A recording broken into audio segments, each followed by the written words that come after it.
Aloha. It's been like 25, 30 years since I've been able to chase a hurricane for real. And that was Hurricane Fran back in 1996, 97. And now I'm finally able to do it again. So we're gonna try to go find Hurricane Ida. It's 8:16 in the morning. The expected landfall of this thing is in about 4 hours. And so far I've been able to get to the south of New Orleans to the crescent, the southern crescent, where the road curves underneath. It's about as far south as it's safe to go, and it looks like so far the eye is heading this way. So this is what everything looks like right now. There's dikes and levees everywhere I go, so either running up Route 1 or traversing east-west, they're both not good options because any significant storm surge is going to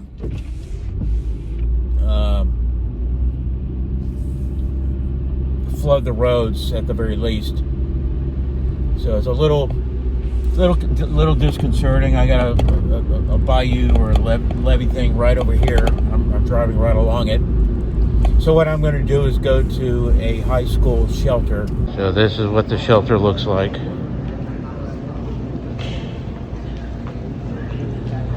All sorts of people all the way down the hall. So as you can see behind me, the things are picking up somewhat. We're starting to get seeding of rain. You see the seeding behind me. La Fourche Parish, the town of Matthews. That's where this high school is that has been turned into a shelter. They are the Trojans. I hear that the outer bands are very close to the southernmost tip of the Louisiana, and we're about, I don't know, 40 miles or something north of that. So because the storm's only moving at 13 miles an hour, it's going to take a while to get here. Here she is. The clouds are moving from the northeast toward the southwest. I'm kind of in a little town. They've got a McDonald's and a Burger King. As you can see, everything is completely closed. Everything is boarded up. There is no activity whatsoever anywhere. Across the street, you see the boards there. Really, almost nobody on the road. That guy just pulled out of our parking lot. If he goes anywhere, he'll be... Oh, okay, he's coming back in. I was going to say, the cops aren't letting anything happening. They're not letting anybody drive. Okay, the rains are starting to come back in here, so I'm going to go back. I'm holding my camera perfectly still. You see how fast they're moving. So it's 11:30. I'm told by the police that we only have 30 more minutes to stand outside like what I'm doing, and then we're going to have to go in and they're going to lock the doors. The hurricane seems to have slowed down quite a bit. We still don't have that second band anywhere close to us yet.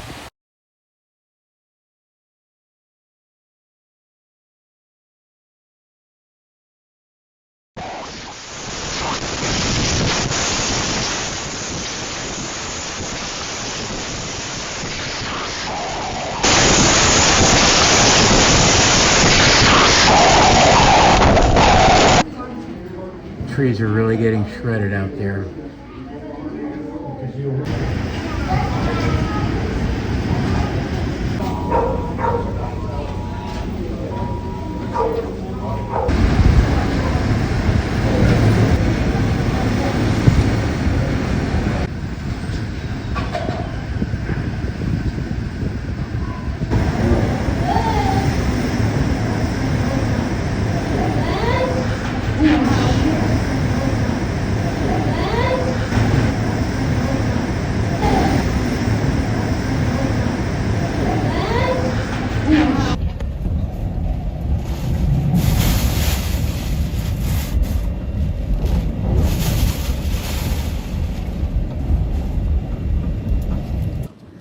Roof is coming. Holy shit.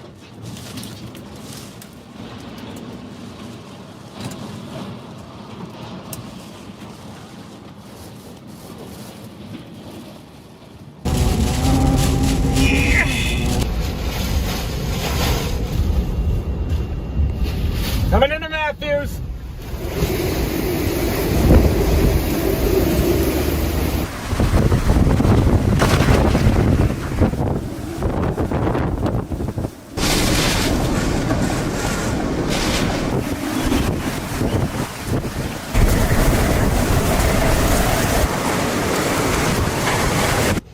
We're almost in the eye. See the clearing in front of me? I'm live in the northern eye wall of Hurricane Ida in Matthews, Louisiana. The eye is only about a mile to our south. We've got down power lines that are blocking our route. With some fellow storm chasers here as well. But we made it all the way up here to the northeast from Homa, and we're just waiting for that eye to emerge. You can start to see a little bit of clearing happening over here. It's going to be mental vortices in the inside of this, however. Over to the right, we got a destroyed gas station out here. Matthews, Louisiana, destroyed gas station. Lots of fireworks down here. But the eye should be here very soon. It's about a mile to our south. We're going to be all over it. Dominator 4 is coming up. We are currently inside the eye, measuring a 942 millibar pressure. And the heart of the eye is just to the south. It's a bit dirty right now. Some low clouds up above. But just off to the south, that's where that eye is located.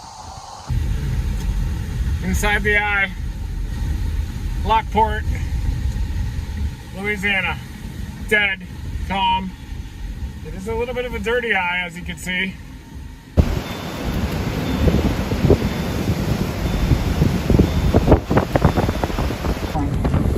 We're praying for the best and planning prepared for the worst. As soon as the storm passes, we're going to put the country's full might behind the rescue and recovery. Well, right now, Teresa, Ida is between Baton Rouge and New Orleans. So here we are. There's Baton Rouge. You can see the center of circulation. Look at the eye. We're still seeing a fairly decent eye here on the radar. And there's the city of New Orleans. So just about in the middle of the two, that's where it is. The problem for New Orleans is they're on the right side of the storm. That's the bad side of the storm.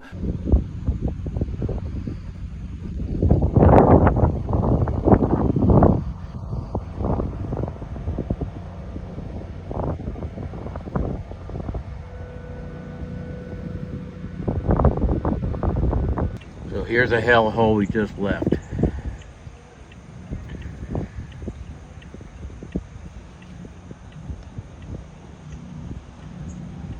There's the first obstruction up ahead.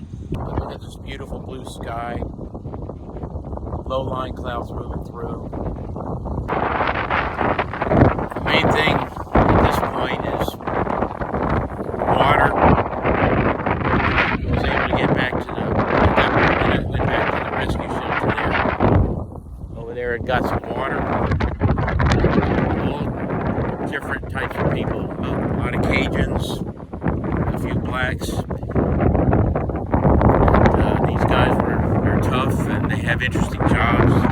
Offshore drilling people and riverboat captains and offshore captains of ships and stuff. Just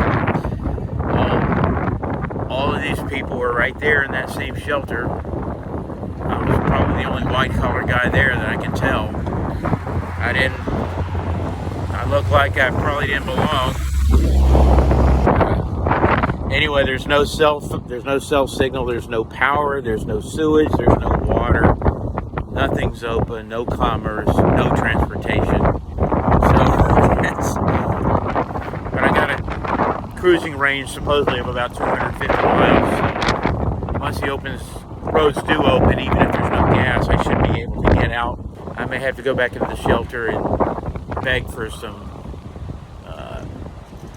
junk food or whatever they brought. A lot of these people came prepared with like days worth of food, coolers full of water and stuff. I didn't have anything. I learned so much about this. I mean, to chase down a hurricane. I did a lot of things wrong. I did some things right.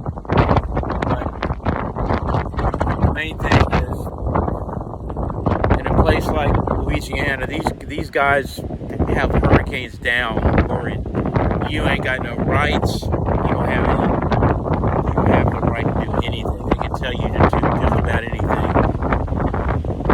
My particular problem was, I was coming in the night before the parking lot, and some guy comes in with a shotgun.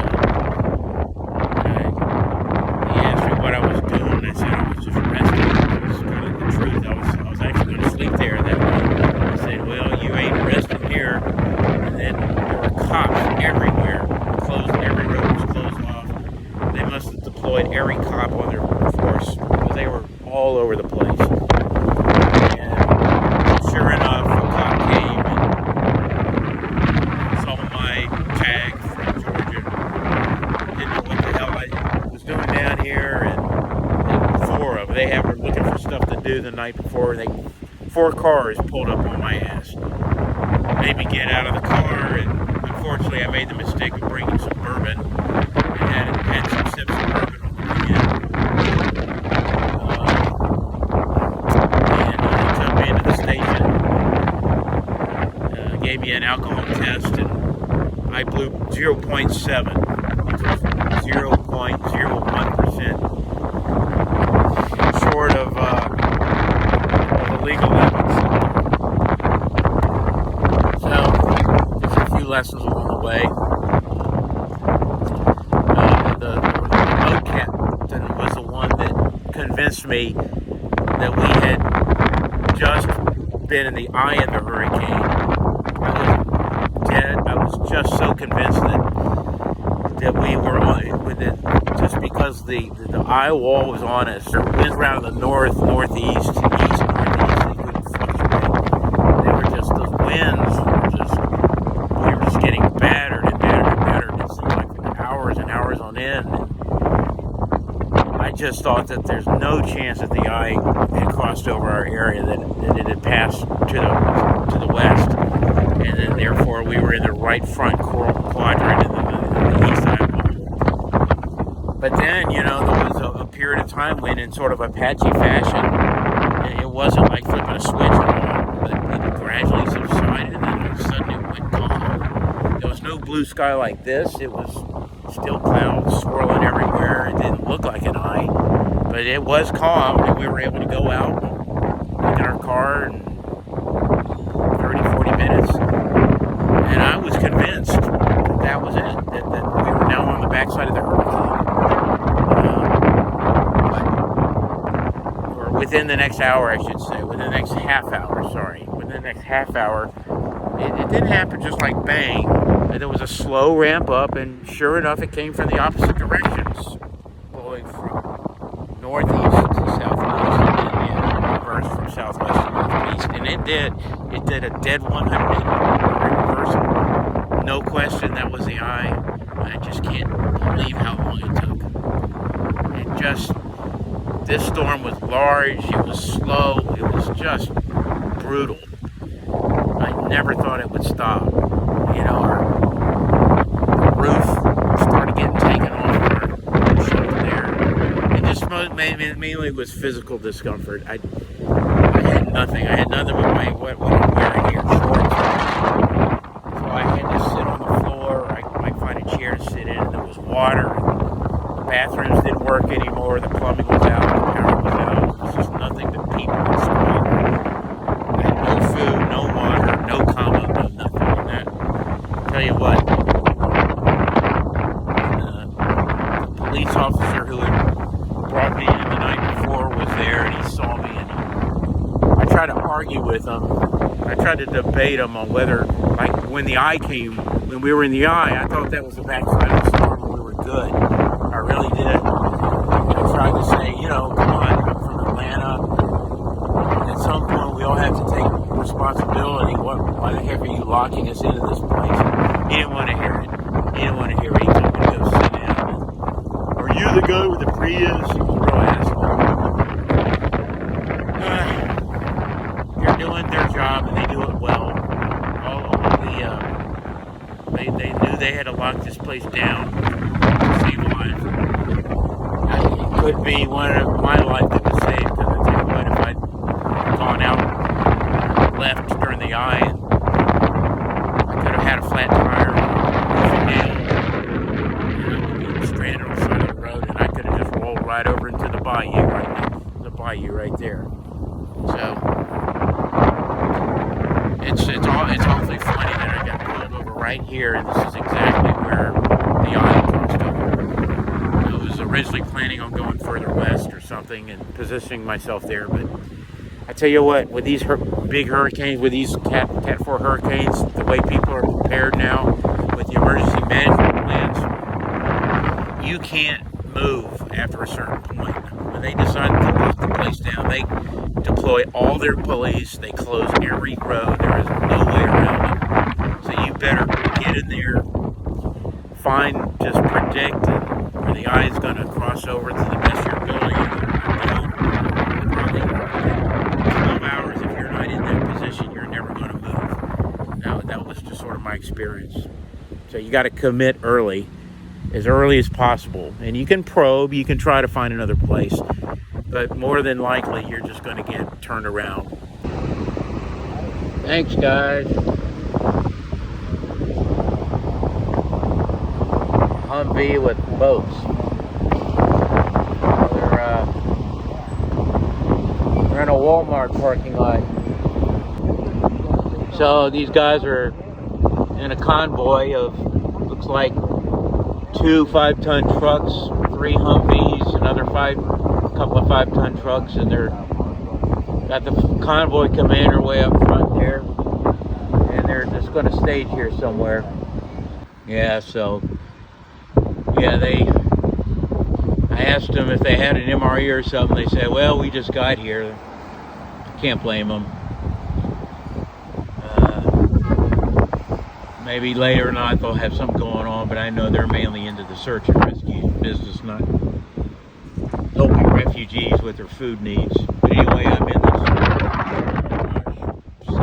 car wash garage where I can get some shade. I'm parked right across the street from the McDonald's, and I guess this is just where I'm going to wait it out. We've still got tropical storm force winds, it seems like, on the backside, at least intermittent gusts, and I'm just amazed. These kind of winds were happening 26, 27 hours ago. Just the size and scale and duration of this event has just been amazing. Way down there is a cop roadblock. None of the traffic lights are working, of course. You got telephone poles just about tipped over. And then on down that way, more telephone poles and wires down, and more roadblocks. Even though the road's closed to personal vehicles, you got 1 million government people. I can't believe how many police. They just keep coming here and going there, and not seeming to do much useful, but show their presence. I just don't get it. They can let those guys on the road, why can't they just let us? Every now and then you'll see a guy like this trying to get out. So I came through that roadblock there. That used to be a roadblock.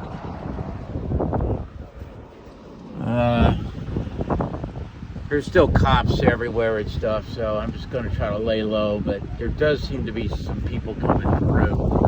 If I can take an inch, I'll take an inch. To see if anybody's getting through. Damn police. I'd be out of here if it weren't for them. So here goes nothing.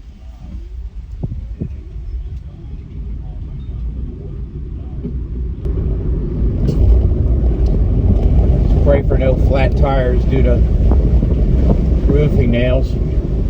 Looks like we're coming. Are we coming up on 29 here? So here it looks like we got another roadblock. I'm going to pull off here and scope it out. I think what's happened is they're just trying to hug some official vehicles to get through. I'm going to run through some water. Best way to do it is to just do the bow wave thing. Don't take it too fast, and most importantly, let other people in front of you do the hard lifting. I don't have much clearance.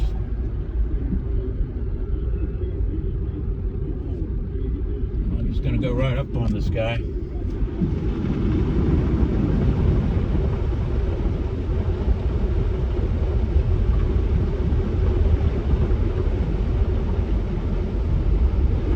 Jesus, come on.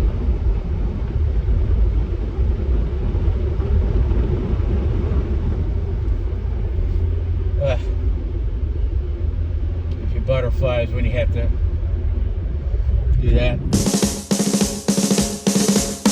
That's great, it starts with an earthquake, birds and snakes, an airplane, and Lenny Bruce is not afraid.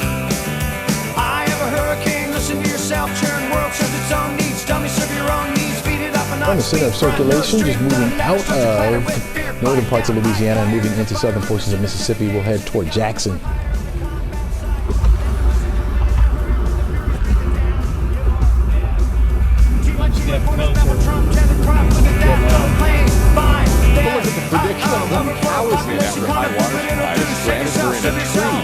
Keep going in that direction. You can sort of imagine it hooked around there and it's still going on. It's just moving a ways away. It's the end of the world as we know it. It's the end of the world as we know it. And I feel fine. 6 o'clock TV hour, don't get caught in foreign car, slash